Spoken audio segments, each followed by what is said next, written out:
Okay, welcome to our Friday webcam. We try to do something for you every Friday night before we head out, and I got to get going because the Blitz Extra getting started here. It's about 5:20 on Friday night. And as Bob mentioned earlier on the blog here at Iowa Classic Sports earlier this week, lots of good high school games. Good one last night, 49-19 and the Battle of the Boot. City High just looks like a good football team over there on that side of the state. Whether or not Bettendorf and some of the other schools up there are going to be able to match them, we'll have to wait and see. They did struggle last week a little bit, but don't know if they're unbeatable, but a dominant win against a rival last night. So Iowa City High off to a good start tonight.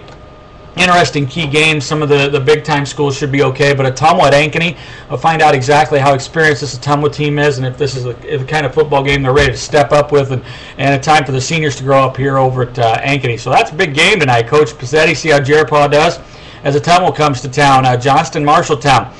You know, we didn't know if Johnston was at that level where they're going to be a top-ranked CIML team every year. They've figured it out. Coach Woodley's got them going, and Marshalltown with a big win over Valley. Should be an interesting game tonight. Talked to Coach Carlson last week from Waukee, and Fort Dodge got the two kids running the ball. They're doing some great things. Fort Dodge hasn't been this good for a long time, so those are interesting games with Marshalltown and Fort Dodge hosting two CIML teams from the Des Moines area. See how those games turn out. See if the road teams can go get wins. In 3A, as Bob was mentioning on the, we'll kind of keep it brief. West Delaware, Decorah, an interesting game to look at. West Delaware a couple years ago in the finals, Decorah in the finals last year. See where these teams break down. We're having Centerville coach Jim Knott on the Blitz tonight. That's going to be a lot of fun.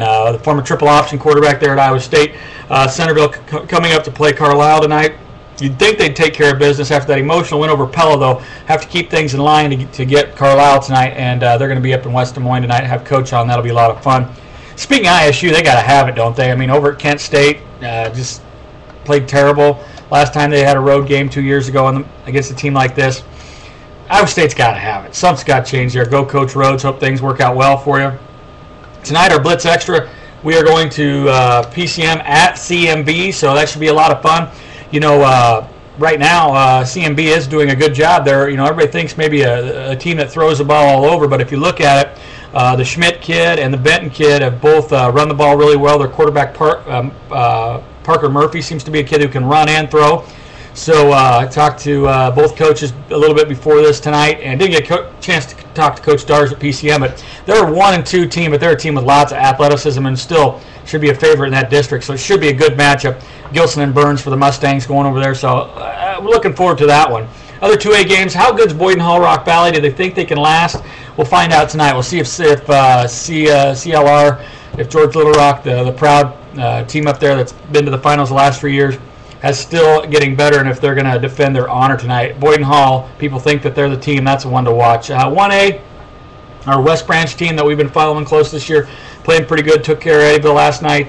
Coach Butch Peterson says, though, that Wapello's quarterback, Taylor Jacobsmeyer, is the real deal and a Division I type athlete. So that should be interesting to see how they do tonight in that game and see how good Wapello really thinks they are. As Bob mentioned, got a phone call. We'll stop that. As Bob mentioned that in his article earlier this week. As far as the Hawkeyes, I predicted in the first week that Brandon Wager would get the football and score a touchdown more than 50 yards in that first game against UNI, and he didn't get in. I was surprised because I thought physically he was good enough to play right away as a freshman. Well, I think the staff just wanted to wait a week. He had his breakout week last week against Iowa State. So fun to see Brandon Wager. We've done some recruiting stuff for the Wager family, and I know a lot of people watching that website, watching on the website, have had plenty of things to say about Wager. But you know what? You can stop talking. The kid can play. He's a Division I player in any position he wants to play. So I think whether or not he's going to be great or not, we'll have to wait and see. But he's definitely physically gifted, and he can handle it.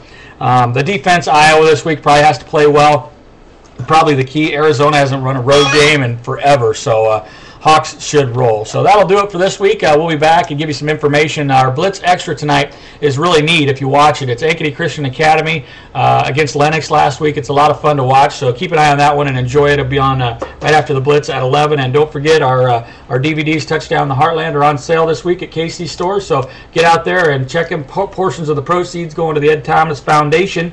Have a good football weekend. I'll try to get something back on line here for you tonight. And I got to get some of that Ankeny Christian Academy, Lennox stuff on the web for you, too. I owe you that, just like I did Dowling Valley last week. So have a good football weekend.